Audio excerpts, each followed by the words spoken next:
Shalom, family. This is the Four Agreements, Chapter 2, the first agreement. Be impeccable with your word. Great glory. The first agreement is the most important one, and is also the most difficult one to honor. It is so important that with just this first agreement, you will be able to transcend to the level of existence I call heaven on earth. The first agreement is to be impeccable with your word. It sounds very simple, but it is very, very powerful. Why your word? Your word is the power that you have to create. Your word is the gift that comes directly from God. The Gospel of John in the Bible, speaking of the creation of the universe, says, "In the beginning was the Word, and the Word was God, and the Word is God." Through the Word, you express your creative power. It is through the Word that you manifest everything. Regardless of what language you speak, your intent manifests through your word. What you dream, what you feel, and what you really are will all be manifested through the word. The word is not just a sound or a written symbol. The word is a force. It is the power you have to express and communicate, to think, and thereby to create the events in your life. You can speak. What other animal on the planet can speak? The word is the most powerful tool you have as a human. It is the tool of magic, but like a sword with two edges, your word can create the most beautiful dream, or your word can destroy everything around you. One edge is the misuse of the word, which creates a living hell. The other edge is the impeccability of the word, which will only create beauty, love, and heaven on earth. Depending upon how it is used, the word can set you free, or it can enslave you even more than you know. All the magic you possess is based on your word. Your word is pure magic, and misuse of your word is black magic. The word is so powerful that one word can change a life or destroy the lives of millions of people. Some years ago, one man in Germany, by the use of the word, manipulated a whole country of the most intelligent people. He led them into a world war with just the power of his word. He convinced others to commit the most atrocious acts of violence. He activated people's fear with the word, and like a big explosion, there was killing and war all around the world. All over the world, humans destroyed other humans because they were afraid of each other. Hitler's word, based on fear-generated beliefs and agreements, will be remembered for centuries. The human mind is like a fertile ground where seeds are continually being planted. The seeds are opinions, ideas, and concepts.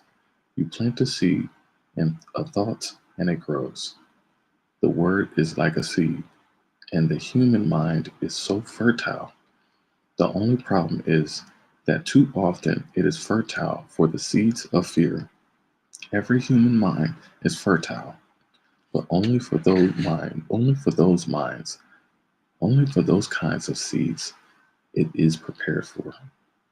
What is important is to see which kind of seeds our mind is fertile for, and to prepare it to receive the seeds of love. Take the example of Hitler.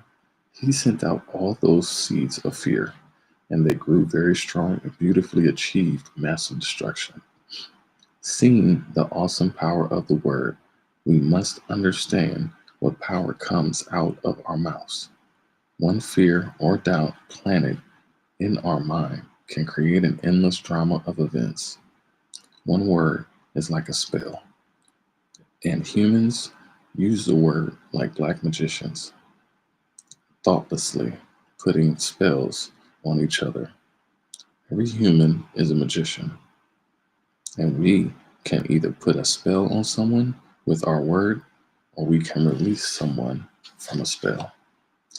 We cast spell all the time with our opinions. For example, I see a friend and I give him an opinion that just popped into my mind. I say, I see that kind of color in your face in people who are going to get cancer. If he listens to the word and if he agrees, he will have cancer in less than 1 year. That is the power of the word. During our domestication, our parents and siblings gave their opinions about us without even thinking. We believed these opinions and we lived in fear over these opinions, like not being good at swimming or sports or writing. Someone gives an opinion and says, "Look, this girl is ugly." The girl listens, believes she is ugly, and grows up with the idea that she is ugly. It doesn't matter how beautiful she is, as long as she has that agreement, she will believe that she is ugly. That is the spell she is under. By hooking our attention, the word can enter our mind and change a whole belief for better or for worse. For example, another example, you may believe you are stupid, and you may have believed this for as long as you can remember. This agreement can be very tricky, causing you to do a lot of things just to ensure that you are stupid. You may do something and think to yourself, I wish I were smart, but I must be stupid or I wouldn't have done that. The mind goes in hundreds of different directions, and we could spend days getting hooked by just that one belief in our own stupidity. Then one day, someone hooks our attention and uses the word, lets you know that you are not stupid. You believe what the person says and make a new agreement. As a result, you no longer feel or act stupid. A whole spell is broken just by the power of the word. Conversely, if you believe you are stupid and someone hooks your attention and says, yes, you are really the most stupid person I have ever met, the agreement will be reinforced and become even stronger. Now let us see what the word impeccability means. Impeccability means without sin. Impeccable comes from the Latin peccatus, which means sin. The M in impeccable means without. So impeccable means without sin. Be without sin with your word. Wow. Religions talk about sin and sinners, but let's understand what it really means to sin. A sin is anything that you do which goes against yourself. Everything you feel or believe or say that goes against yourself is a sin. You go against yourself when you judge or blame yourself for anything. Being without sin is exactly the opposite. Being impeccable is not going against yourself. When you are impeccable, you take responsibility for your actions, but you do not judge or blame yourself. From this point of view, the whole concept of sin changes from something moral to religious to something common sense. Sin begins with rejection of yourself. Self-rejection is the biggest sin that you commit. In religious terms, self-rejection is a mortal sin, which leads to death. Impeccability on the other hand, leads to life. Being impeccable with your word is not using the word against yourself. If I see you in the street and I call you stupid, it appears that I'm using the word against you, but really I'm using my word against myself because you're going to hate me for this, and your hating me is not good for me. Therefore, if I get angry and with my word send all that emotional poison to you, I'm using the word against myself. If I love myself, I will express that love in my interactions with you. And then I am being impeccable with the word because this action will produce a like reaction. If I love you, then you will love me. If I insult you, you will insult me. If I have gratitude for you, you will have gratitude for me. If I'm selfish with you, you will be selfish with me. If I use the word to put a spell on you, you're going to put a spell on me. Being impeccable with your word is the correct use of your energy. It means to use your energy in the direction of truth and love for yourself. If you make an agreement with yourself to be impeccable with your word, just with that intention, the truth will manifest through you and clean all the emotional poison that exists within you. But making this agreement is difficult because we have learned to do precisely the opposite. We have learned to lie as a habit of our communication with others and, more importantly, with ourselves. We are not impeccable with the word. The power of the word is completely misused in hell. We use the word to curse, to blame, to find guilt, to destroy. Of course, we also use it in the right way, but not too often. Mostly, we use the word to spread our personal poison, to express anger, jealousy, envy, and hate. The word is pure magic, the most powerful gift we have as humans, and we use it against ourselves. We plan revenge. We create chaos with the word. We use the word to create hate between different races, between different people, between families, between nations. We misuse the word so often, and this misuse is how we create and perpetuate the dream of hell. Misuse of the word is how we pull each other down and keep each other in a state of fear and doubt. Because the word is the magic that humans possess, and misuse of the word is black magic. We're using black magic all the time without knowing that our word is magic at all. There was a woman, for example, who was intelligent and had a very good heart. She had a daughter whom she adored and loved very much. One night she came home from a very bad day at work, tired, full of emotional tension, and with a terrible headache. She wanted peace and quiet, but her daughter was singing and jumping happily. The daughter was unaware of how her mother was feeling and was in her own world, in her own dream. She felt so wonderful, and she was jumping and singing louder and louder, expressing her joy and her love. She was singing so loud that it made her mother's headache even worse. And at a certain moment, the mother lost control. Angrily, she looked at her beautiful little girl and said, "Shut up.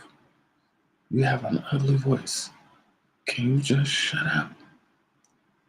The truth is that the mother's tolerance for any noise was non-existent. It was not the little girl's voice was ugly. It was not that the little girl's voice was ugly, but the daughter believed what her mother said. And in that moment, she made an agreement with herself. After that, she no longer sang because she believed her voice was ugly and would bother anyone who heard it. She became shy at school, and if she was asked to sing, she refused. Even speaking to others became difficult for her. Everything changed in the little girl because of this new agreement. She believed she must repress her emotions in order to be accepted and loved. Whenever we hear an opinion and believe it, we make an agreement, and it becomes part of our belief system. This little girl grew up, and even though she had a beautiful voice, she never sang again. She developed a whole complex from one spell. This spell was cast upon her by the one who loved her the most, her own mother. Her mother didn't notice what she did with her word. She didn't notice that she had used black magic and put a spell on her daughter. She didn't know the power of her word, and therefore she isn't to blame. She did what her own mother, father, and others had done to her in many ways. They misused the word. How many times do we use this with our own children? We give them these type of opinions, and our children carry that black magic for years and years. People who love us do black magic on us, but they don't know what they do. This is why we must forgive them. They don't know what they do. Another example. You awake in the morning feeling very happy. You feel so wonderful you stay 1 or 2 hours in front of the mirror, making yourself beautiful. Well, one of your best friends says, "What has happened to you? You look so ugly. Look at that dress you're wearing. You look ridiculous." That's it. That is enough to put you all the way down in hell. Maybe this girlfriend just told you this to hurt you. And she did. She gave you an opinion with all the power of her word behind it. If you accept the opinion, it becomes an agreement now. And you put all your power into that opinion. That opinion becomes black magic. These type of spells are difficult to break. The only thing that can break a spell is to make a new agreement based on truth.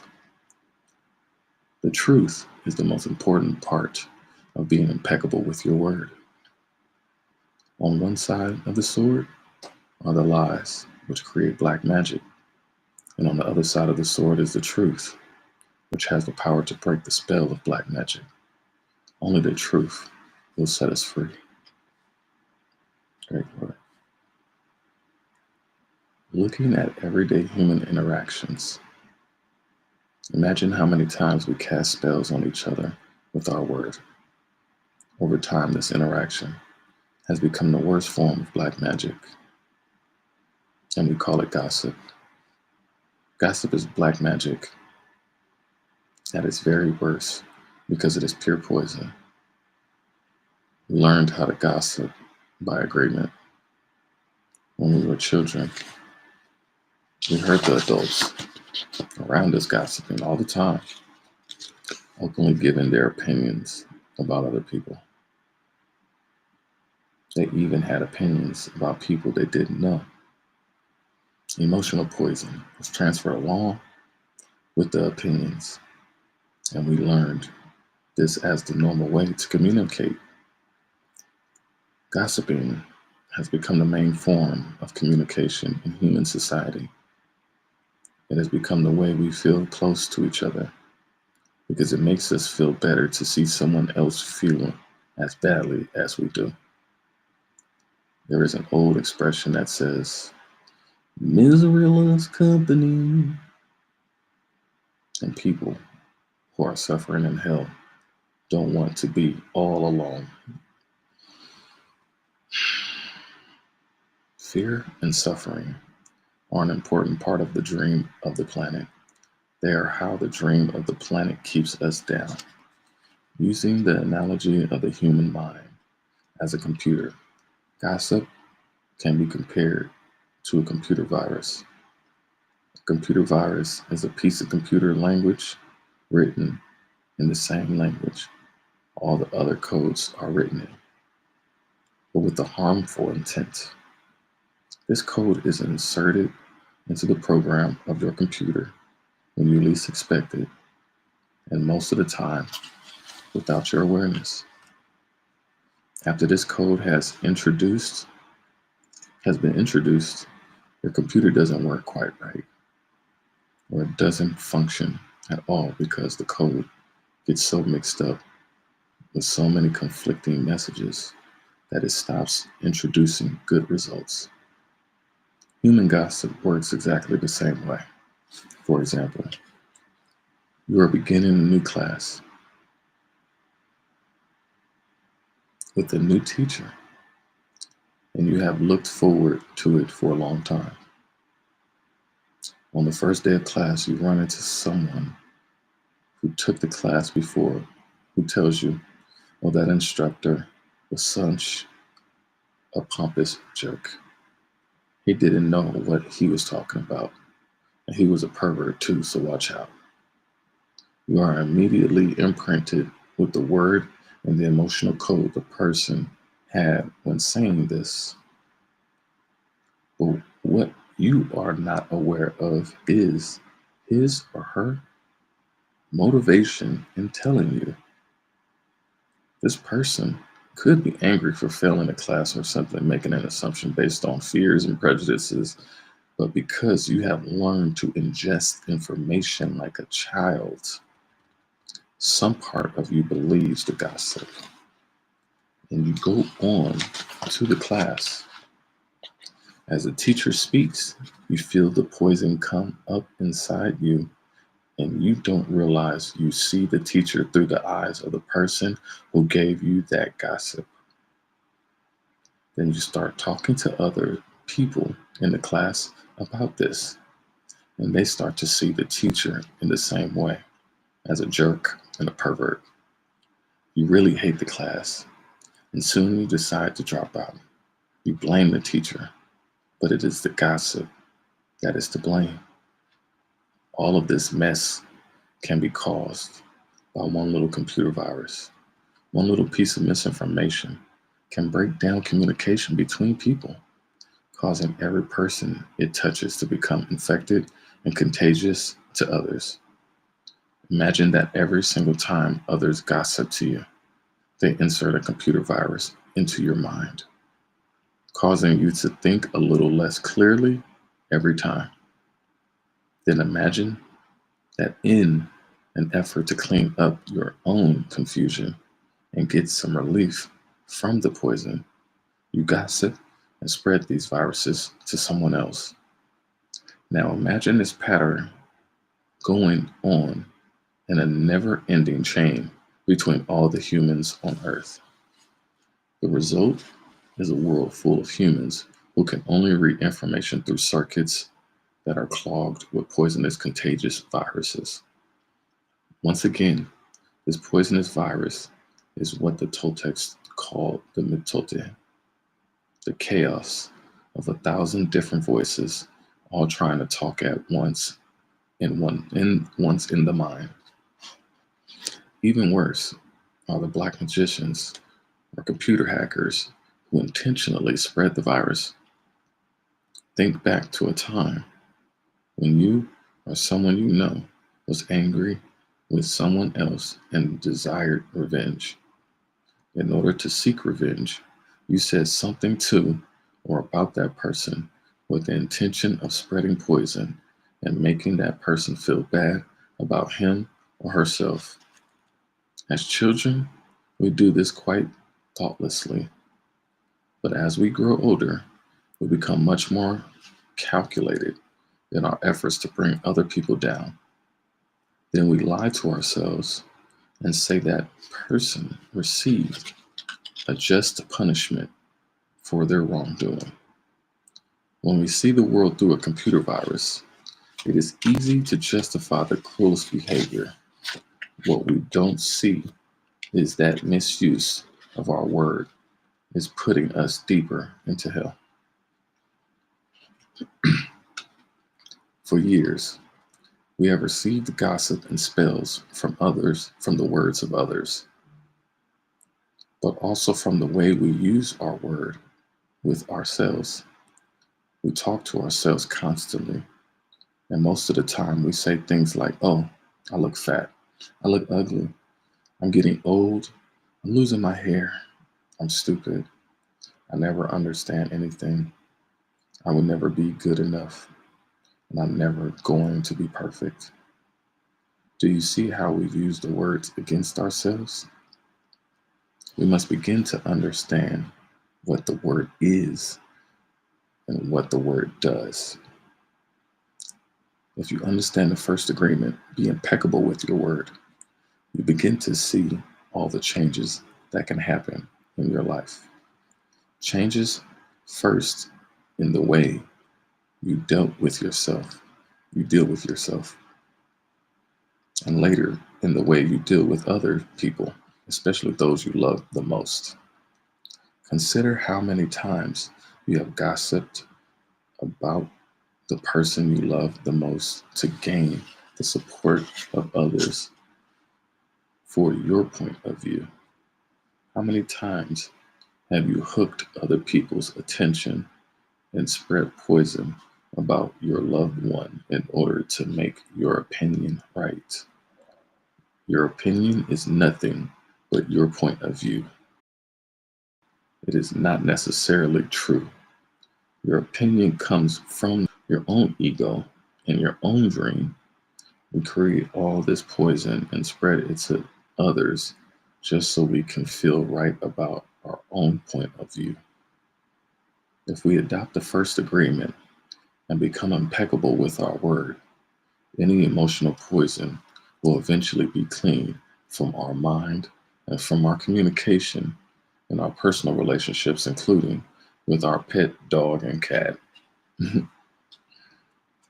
Impeccability of the word will also give you immunity from anyone putting a negative spell on you. You will only receive a negative idea if your mind is fertile ground for that idea.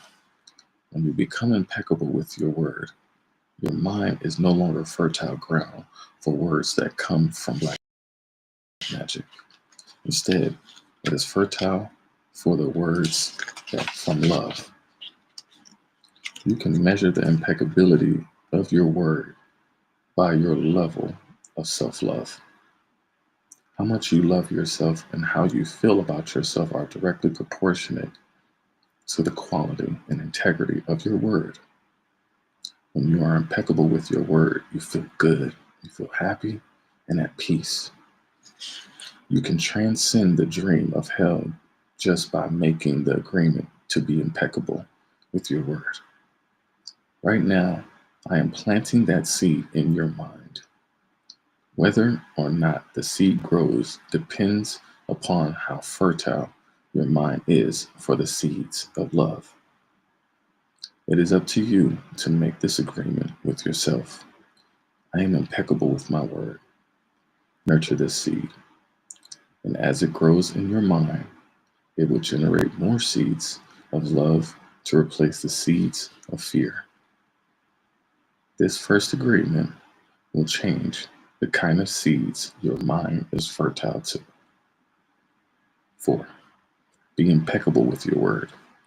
This is the first agreement that you should make if you want to be free, if you want to be happy, if you want to transcend the level of existence that is hell.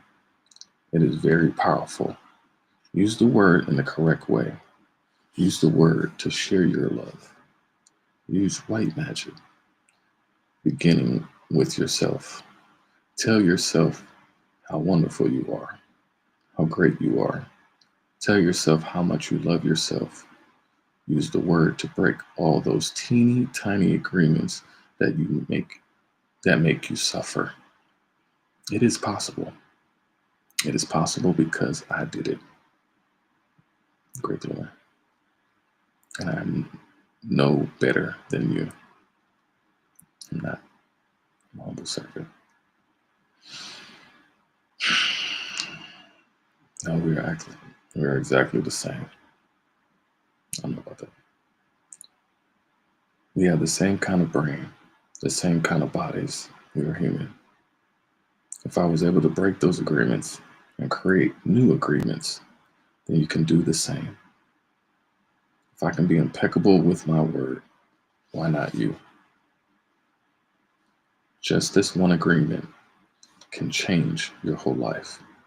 Impeccability of the word can lead you to personal freedom, to huge success and abundance. It can take away all fear and transform it into joy and love. Just imagine what you can create with impeccability of the word. With impeccability of the word, you can transcend the dream of fear and live a different life. You can live in heaven in the middle of thousands of people living in hell because you are immune to that hell. You can attain the kingdom of heaven from this one agreement. Be impeccable with your word. And that is the end.